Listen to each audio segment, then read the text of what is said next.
Thanks for staying with us. I'm here with Michael Allen, the Director of the Preservation Research Office and installation artist, Carlie Trosclair. Thank you for joining us. Thanks for having me. Thanks, Tom. We're talking about the Marfa Dialogues, and collecting data is a very important part of this project. Is that correct? Right, yeah, in 30 Days of Demolition, we're really looking at what gets lost, the broader patterns of demolition. So, you know, I've been a preservation consultant and architectural historian for over a decade, but this is really the first time I've looked at, like, what happens, these multiplier impacts, not just, oh, pretty building, great stories, great architecture, but impact on climate change, impact on city population, even impact on the city's economy and tax revenues.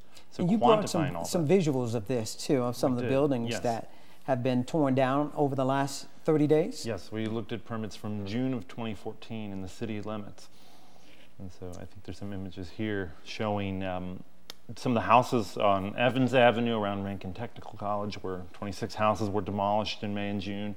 And so those are sort of representative of what's being lost.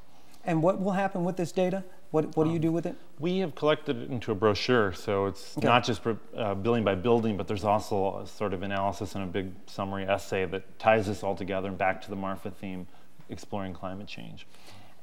Carlie, you're an artist, and what role will you play with this project?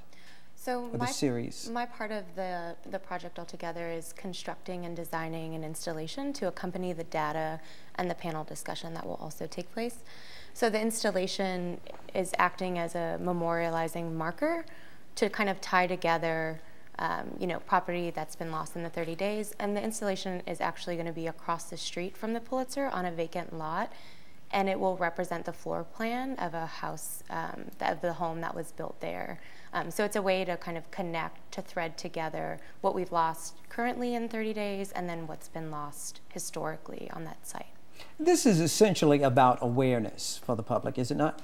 Yeah, I mean, it's about awareness, it's about transparency, it's about public policy, the ways we let buildings disappear and the policies that shape whether or not they get replaced by something else. Those are all sort of implicit in what we're doing. Tell me some other things that are connected to the Marfa Dialogues that you guys are looking forward to. Other projects? Yes. Well, there are so many projects going on. I'm trying to think of oh man. Yeah, we talked about panel discussions. Oh, you mean, yes, there are panel Yes. discussions. Yeah, this Thursday at Washington University, the Buckminster Fuller Institute's having a discussion that looks at some of Fuller's ideas, including putting a geodesic dome over East St. Louis, which he actually proposed in 1971. So that's part of it. It says here the series will explore the science and culture of climate change in relation to artistic practice. That could be confusing for someone, so just break that down for me a little bit. Well, I mean, through artistic practice means that we're looking at these issues through a different lens, maybe, than they would usually be addressed. So by bringing different people to the table, there's a lot more, a variety of conversation that happens aside from when you're just used to talking to your own peers and your own group of people. So there's a lot more, I think, creativity and different approaches to how to address these issues that'll come up from the conference. Michael, what impact do everyday actions have on the global climate, really?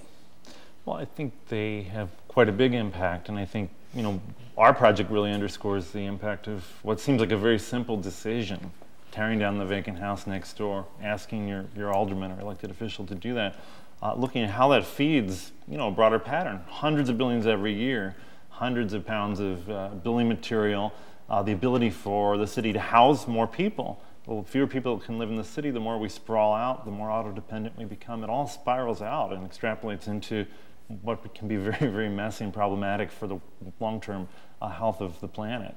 All that just ties back to a single decision to tear down one house. We really want that to be clear, and we want to show that to people, but also engage in dialogue. So. Michael, Carlie, thank you for joining us, and thank you for all of this information. It's very important that people out there understand. The Marfa Dialogues start July 30th at various venues around town, including the Pulitzer Arts Foundation, Tower Grove Park, Perennial, and more. Visit stl.marfadialogues.org for details. When we return, we'll speak with a local rapper. His name is YC. Stay tuned to STL TV Live.